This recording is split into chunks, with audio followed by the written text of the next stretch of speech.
कलिंग की भूमि में पूर्वी गंगा राजवंश के राजा नरसिंह देव प्रथम के शासनकाल के दौरान वास्तुशिल्प चमत्कारों की एक समृद्ध परंपरा मौजूद थी।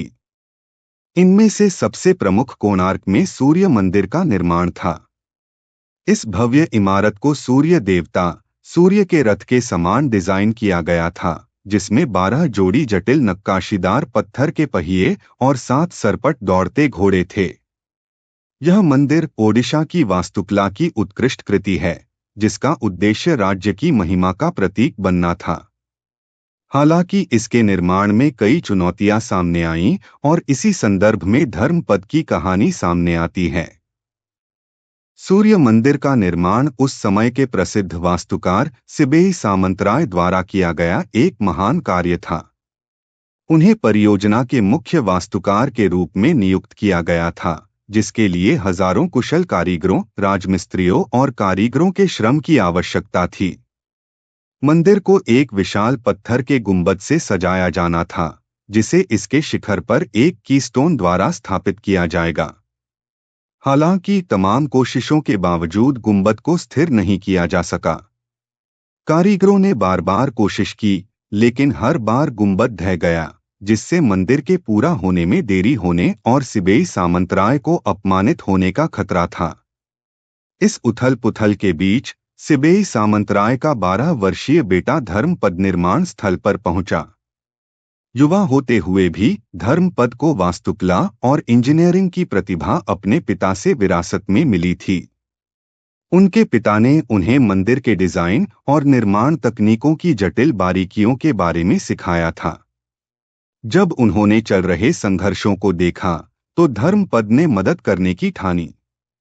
अपनी युवावस्था के बावजूद वह इस कार्य के महत्व और अपने पिता और उनके परिवार के लिए दांव पर लगे सम्मान के बारे में गहराई से जानते थे। एक रात घंटों तक समस्या का अध्ययन करने के बाद धर्मपद को डिजाइन में दोष का पता चला, जिसके कारण गुंबद गिर रहा था। उन्होंने महसूस किया कि कीस्टोन, जो गुंबद की स्थिरता के लिए महत्वपूर्ण था, को एक विशिष्ट तरीके से रखा जाना चाहिए ताकि संरचना की ताकतों को पूरी तरह से संतुलित किया जा सके। इस नई समझ के साथ धर्मपद मंदिर में चढ़ गया और अंधेरे की आड़ में कीस्टोन को उसकी सही स्थिति में रख दिया। गुंबद, जो इतनी निराशा का कारण था, अंततः मजबूती से खड़ा हुआ। जैसे ही भोर हुई, कारीगर और कर्मचारी गुंबद को मजबूती से खड़ा देखकर आश्चर्यचकित रह गए।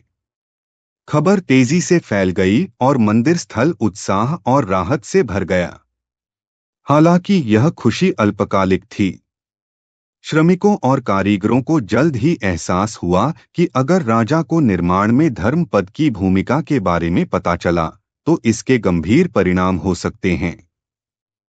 राजा इसे प्रोटोकॉल के उल्लंघन के रूप में देख सकते हैं, क्योंकि यह कार्य नियुक्त वास्तुकारों के बजाय एक बच्चे द्वारा पूरा किया गया था। इसके अलावा यह भी डर था कि राजा को बच्चे पर कोई अलौकिक शक्ति या गुप्त ज्ञान होने का संदेह होगा, जो उसे और उसके परिवार को गंभीर खतरे में डाल सकता है। धर्मपद ने स्थिति की गंभीरता को समझते हुए एक दिल दहला देने वाला फैसला लिया। वह जानता था कि यदि वह रुका, तो उसके पिता और अन्य कर्मचारियों को दंडित किया जा सकता है या उन्हें फांसी भी दी जा सकती है। अपने पिता के सम्मान और इसमें शामिल सभी लोगों के जीवन की रक्षा के लिए धर्मपद ने खुद का बलिदान देना चुना।